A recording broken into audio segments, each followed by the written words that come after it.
Hello, my name is Ron Armale. Welcome to Science Nuts. Today in this video, you're going to learn all about the cycle of the seasons. Now, seasons have been studied for thousands of years by all cultures. Even the builders of Stonehenge understood the cycle of the seasons. So, why do seasons happen on Earth? If you take a look at any globe, you'll notice that it's always tilted by 23.5 degrees. Now, it is this tilt that causes the seasons. So as the Earth goes around the Sun, let's start when the North Pole of the Earth is tilted a little bit toward the Sun.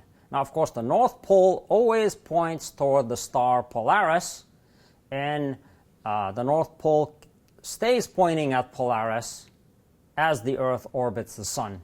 When the Northern Hemisphere is tilted at the Sun, you get more daytime hours. People say that the day length is longer or daytime is longer. And that happens around June 21st, and it's the first day of summer in the Northern Hemisphere. So that's called the summer solstice. And of course, what you can see in this image is that the Southern Hemisphere is pointed away from the Sun. The South Pole is pointed away from the Sun. So what we have is winter in the Southern Hemisphere. So the seasons are reversed between Northern and Southern Hemisphere. So June 21st is the first day of summer, and 3 months later, what you have, of course, is the first day of autumn, which is called the autumnal equinox. Now that comes around September 21st, and in this case, both North and South hemispheres are equally lit by the sun. So what you get is 12 hours of daylight, 12 hours of nighttime. So what you have is equal nighttime as daytime. So that's called an equinox in Latin. So that's the autumnal or fall equinox.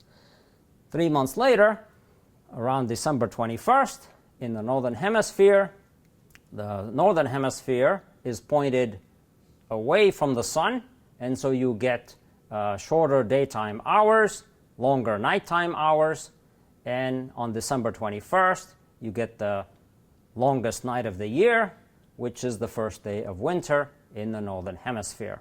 And 3 months later, around March 21st, is the vernal equinox. That's when both hemispheres of the Earth are equally lit by the sun, and so what you get is 12 hours of daylight and 12 hours of nighttime. So we call that the vernal equinox, the start of spring in the Northern Hemisphere. So seasons occur because the axis of the Earth is tilted by 23.5 degrees. The spin axis of the Earth is tilted from the orbital axis around the Sun, and that's the cause of the seasons. In this video, you learned all about seasons and why they happen on Earth. Now, a puzzle question for you. Do seasons happen on other planets like Mars and Jupiter? And how are they different or similar to the Earth? I'll let you find out.